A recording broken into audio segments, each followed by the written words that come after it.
Experience is not the real thing. The seeker is he who is in search of himself. Soon he discovers his own body. He cannot be.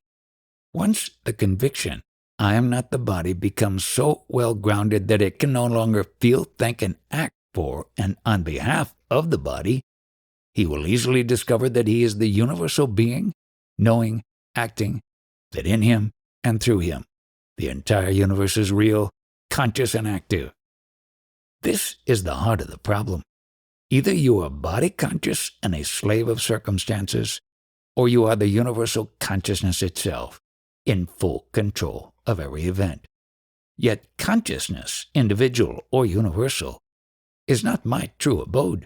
I am not in it. It is not mine. There is no me in it.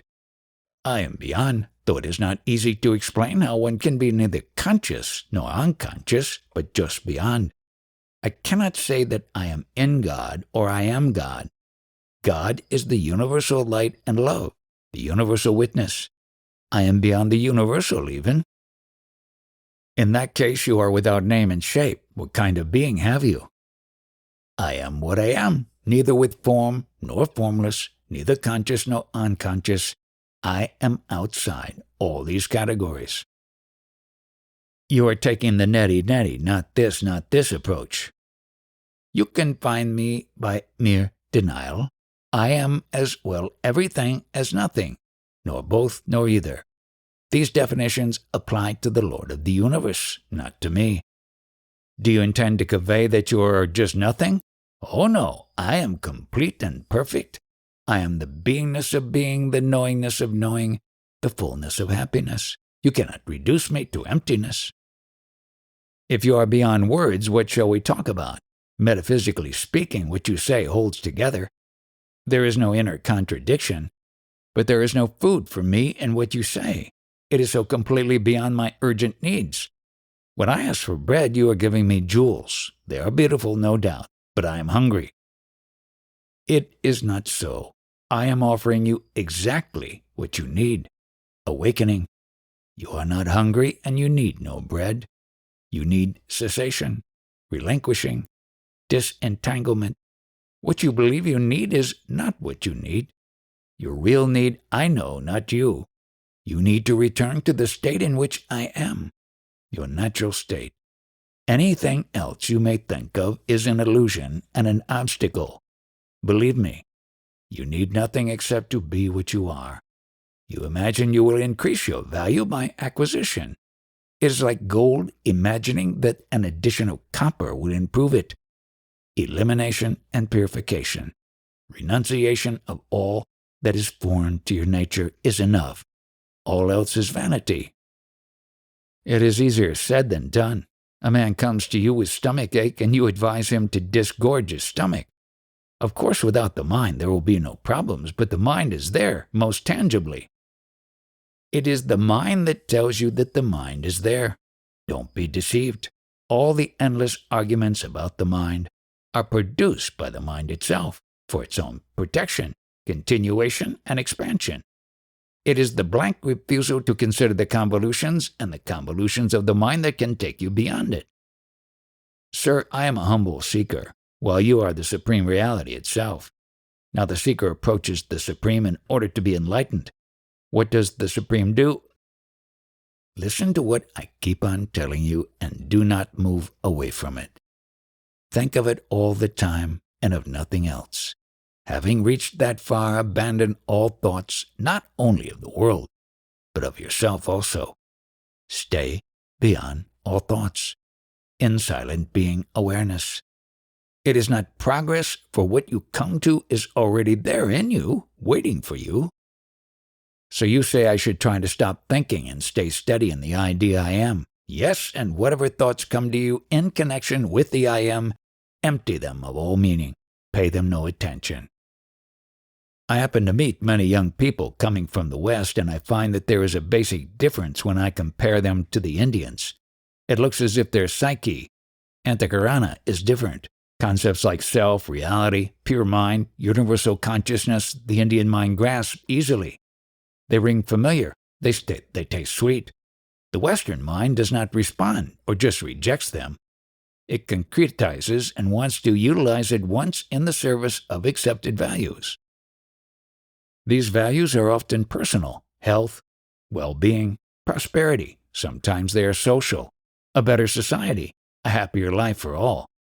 All are connected with worldly problems, personal or impersonal.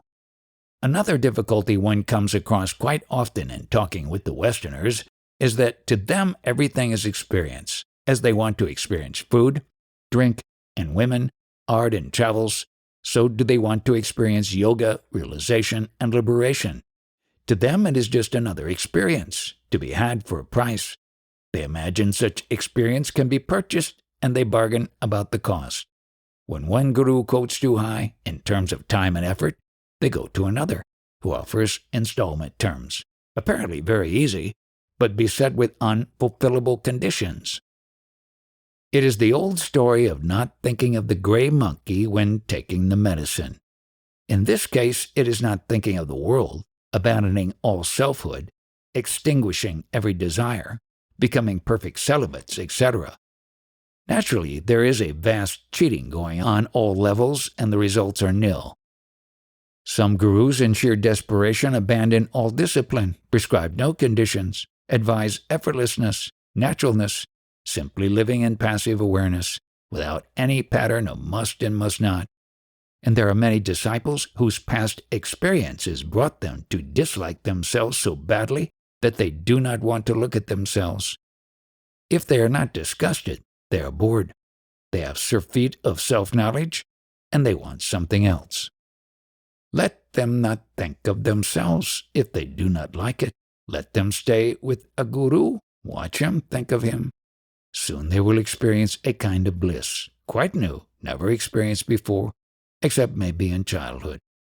The experience is so unmistakably new that it will attract their attention and create interest.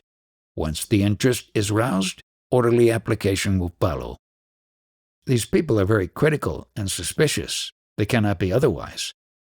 Having passed through much learning and much disappointment, on one hand they want experience, on the other they mistrust it.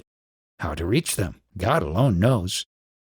True insight and love will reach them. When they have some spiritual experience, another difficulty arises.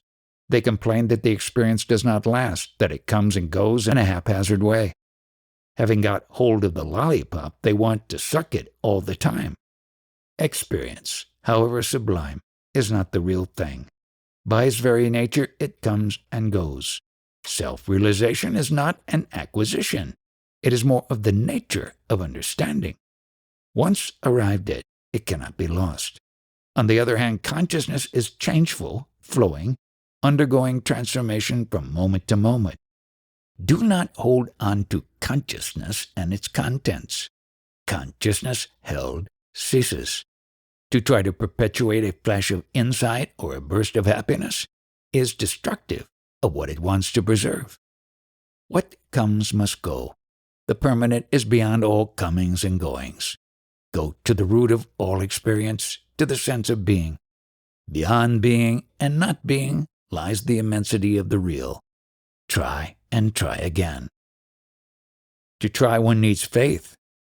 There must be the desire first. When the desire is strong, the willingness to try will come.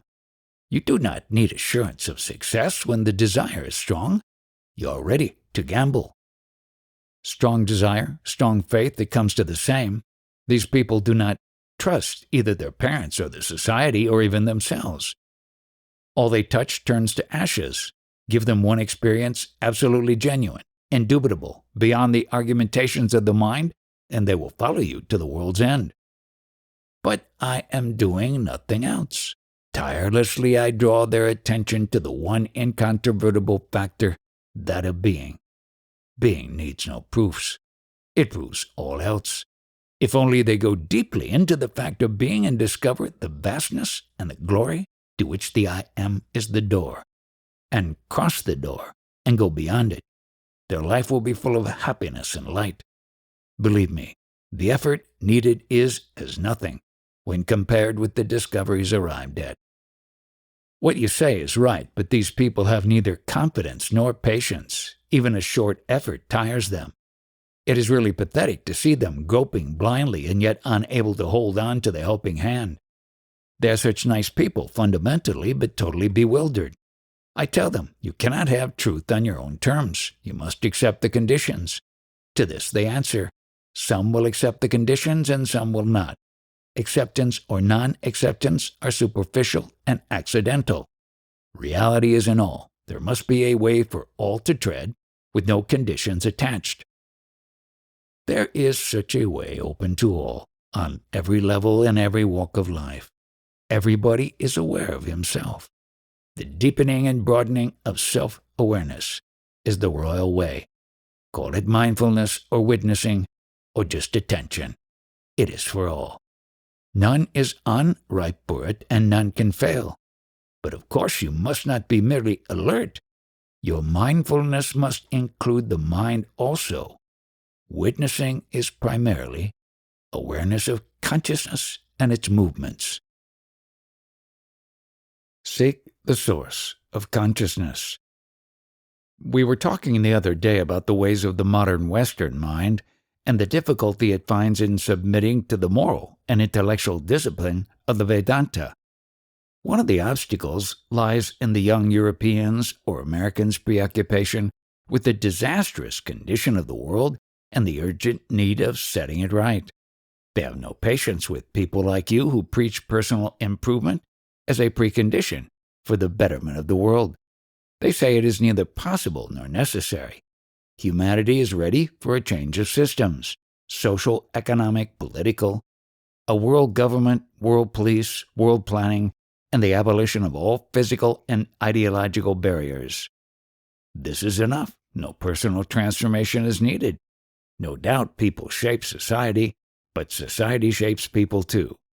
In a humane society, people will be humane. Besides, science provides the answer to many questions which formerly were in the domain of religion.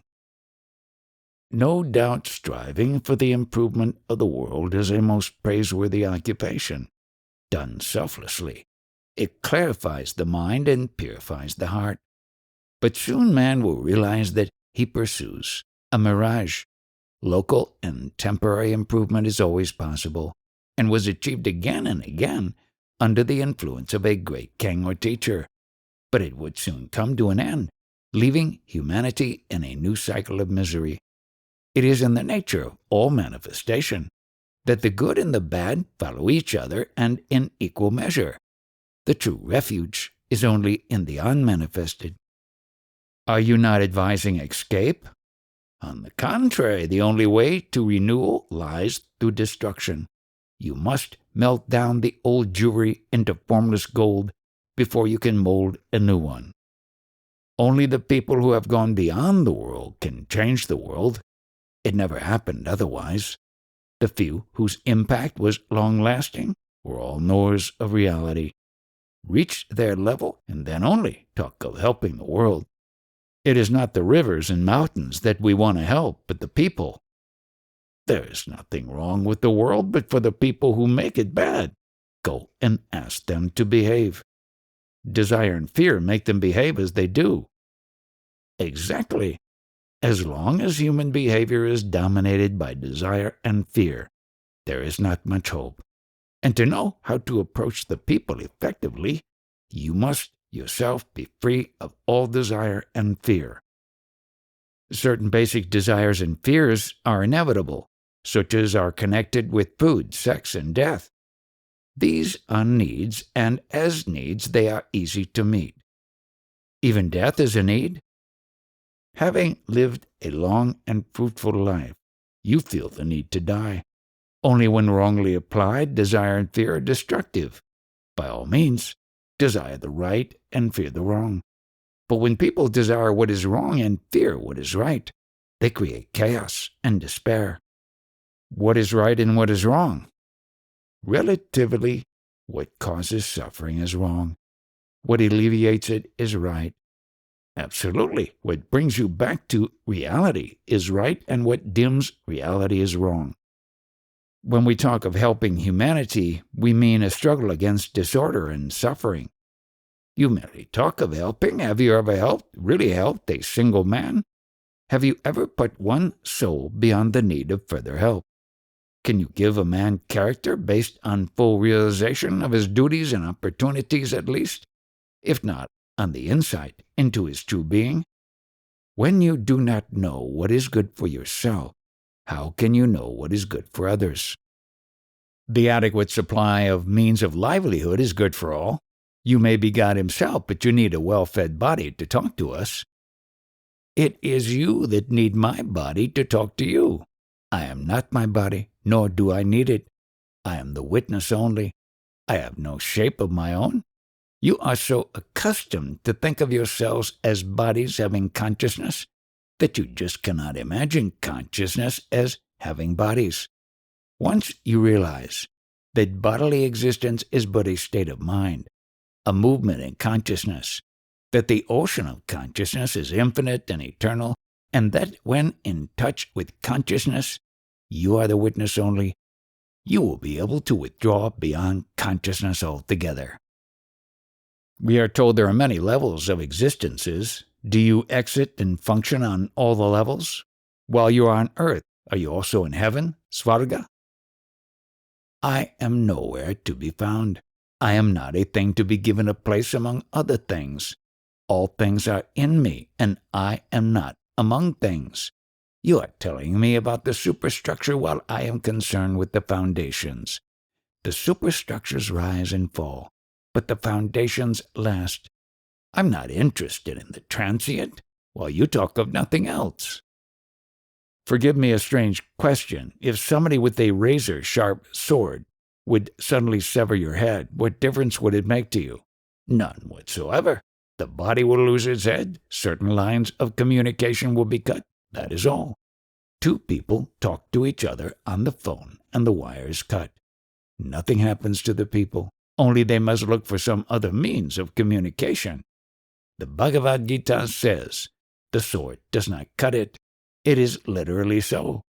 It is in the nature of consciousness to survive its vehicles. It is like a fire. It burns up the fuel, but not itself.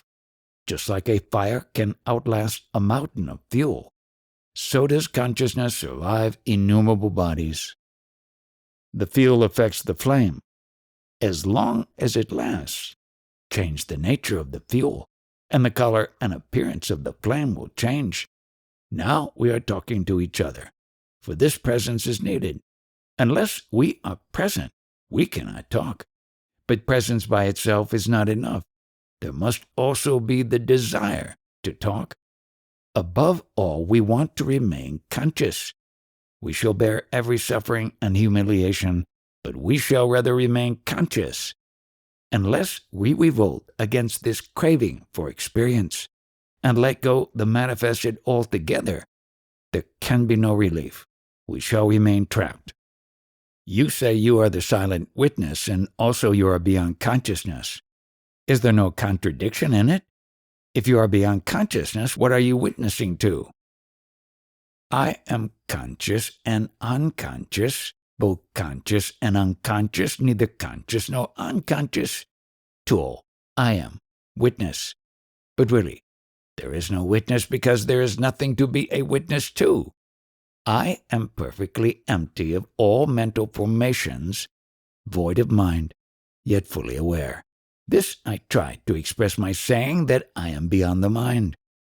How can I reach you then? Be aware of being conscious and seek the source of consciousness. That is all. Very little can be conveyed in words. It is the doing as I tell you that will bring light, not my telling you. The means do not matter much. It is the desire, the urge, the earnestness that count. Transiency is proof of unreality. My friend is a German, and I was born in England from French parents. I'm in India since over a year, wandering from ashram to ashram. Any spiritual practices, sadhanas, studies and meditation? Why? What did you meditate on? On what I read. Good. What are you doing, sir? Sitting. And what else? Talking? What are you talking about? Do you want a lecture? Better ask something that really touches you so that you feel strongly about it. Unless you are emotionally involved, you may argue with me, but there will be no real understanding between us. If you say, "Nothing worries me, I have no problems, it is all right with me, we can keep quiet." But if something really touches you, then there is purpose in talking. Shall I ask you, what is the purpose of your moving from place to place? To meet people, to try to understand them. What people are you trying to understand? What exactly are you after? Integration. If you want integration, you must know whom you want to integrate. By meeting people and watching them, one comes to know oneself also. It goes together. It does not necessarily go together. One improves the other. It does not work that way. The mirror reflects the image, but the image does not improve the mirror. You are neither the mirror nor the image in the mirror. Having perfected the mirror so that it reflects correctly, truly, you can turn the mirror round and see in it a true reflection of yourself. True as far as the mirror can reflect. But the reflection is not yourself. You are the sphere of the reflection. Do you understand it clearly? Whatever you may perceive, you are not what you perceive. I am the mirror and the world is the image. You can see both image and the mirror. You are neither. Who are you? Don't go by formulas. The answer is not in words. The nearest you can say in words is, I am what makes perception possible. The life beyond the experiencer and his experience. Now, can you separate yourself both from the mirror and the image in the mirror and stand completely alone, all by yourself? No, I cannot. How do you know that you cannot? There are so many things you are doing without knowing how to do it. You digest, you circulate your blood and lymph, you move your muscles, all without knowing how. In the same way, you perceive, you feel, you think without knowing the why and how of it. Similarly, you are yourself without knowing it. There is nothing wrong with you as the self. It is what is to perfection. It is the mirror that is not clear and true, and therefore gives you false images. You need not correct yourself, only set right your idea of yourself. Learn to separate yourself from the image and the mirror. Keep on remembering, I am neither the mind nor its ideas. Do it patiently and with convictions, and you will surely come to the direct vision of yourself as the source of being, knowing, loving, eternal, all-embracing, all-pervading. You are the infinite focused in a body. Now you see the body only. Try earnestly, and you will come to see the infinite only. The experience of reality, when it comes, does it last? All experience is necessarily transient, but the ground of all experience is immovable. Nothing that may be called an event will last, but some events purify the mind, and some stain it. Moments of deep insight and all-embracing love purify the mind, while desires and fears, envies and anger, blind beliefs and intellectual arrogance pollute and dull the psyche. Is self-realization so important? Without it, you will be consumed by desires and fears, repeating themselves meaninglessly in endless suffering. Most of the people do not know that there can be an end to pain. But once they have heard the good news, obviously going beyond all strife and struggle is the most urgent task that can be.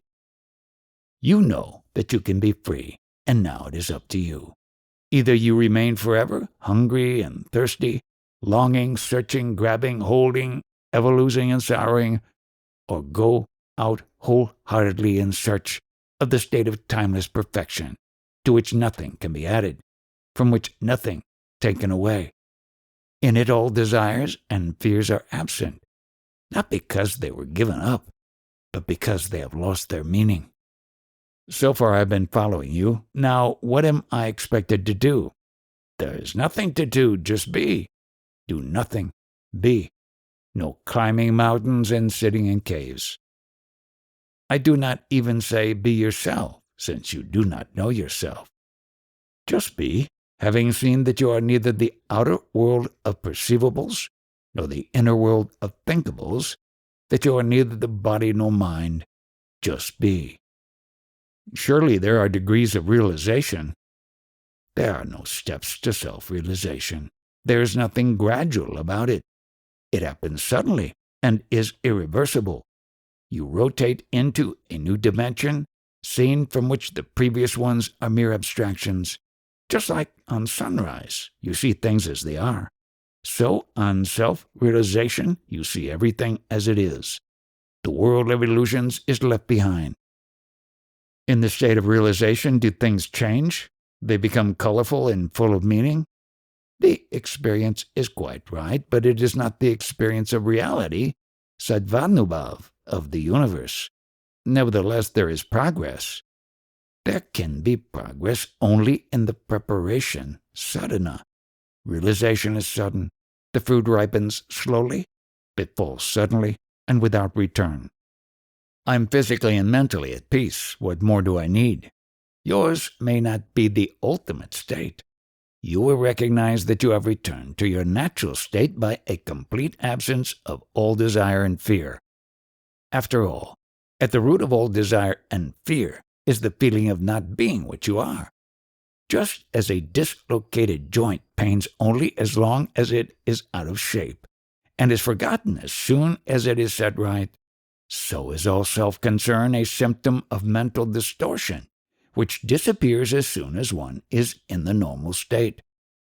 Yes, but what is the sadhana for achieving the natural state? Hold on to the sense I am to the exclusion of everything else. When thus the mind becomes completely silent, it shines with a new light and vibrates with new knowledge. It all comes spontaneously. You need only hold on to the I am. Just like emerging from sleep or a state of rapture, you feel rested and yet you cannot explain why and how you come to feel so well. In the same way, on realization, you will feel complete, fulfilled, free from the pleasure-pain complex, and yet not always able to explain what happened, why and how. You can put it only in negative terms. Nothing is wrong with me any longer. It is only by comparison with the past that you know that you are out of it. Otherwise, you are just yourself. Don't try to convey it to others. If you can, it is not the real thing. Be silent and watch it expressing itself in action. If you could tell me what I shall become, it may help me to watch over my development. How can anybody tell you what you shall become when there is no becoming? You merely discover what you are. All molding oneself to a pattern is a grievous waste of time. Think neither of the past nor of the future. Just be. How can I just be? Changes are inevitable. Changes are inevitable in the changeful, but you are not subject to them. You are the changeless background against which changes are perceived. Everything changes, the background also changes. There's no need of a changeless background to notice changes. The self is momentary. It is merely the point where the past meets the future. Of course, the self based on memory is momentary, but such self demands unbroken continuity behind it. You know from experience that there are gaps when yourself is forgotten. What brings it back to life? What wakes you up in the morning? There must be some constant factor bridging the gaps in consciousness. If you watch carefully, you'll find that even your daily consciousness is in flashes, with gaps intervening all the time. What is in the gaps? What can there be but your real being that is timeless?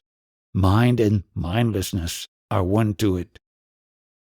Is there any particular place you would advise me to go for spiritual attainment? The only proper place is within. The outer world neither can help you nor hinder. No pattern of action will take you to your goal. Give up all working for a future. Concentrate totally on the now. Be concerned only with your response to every movement of life as it happens. What is the cause of the urge to roam about? There is no cause. You merely dream that you roam about.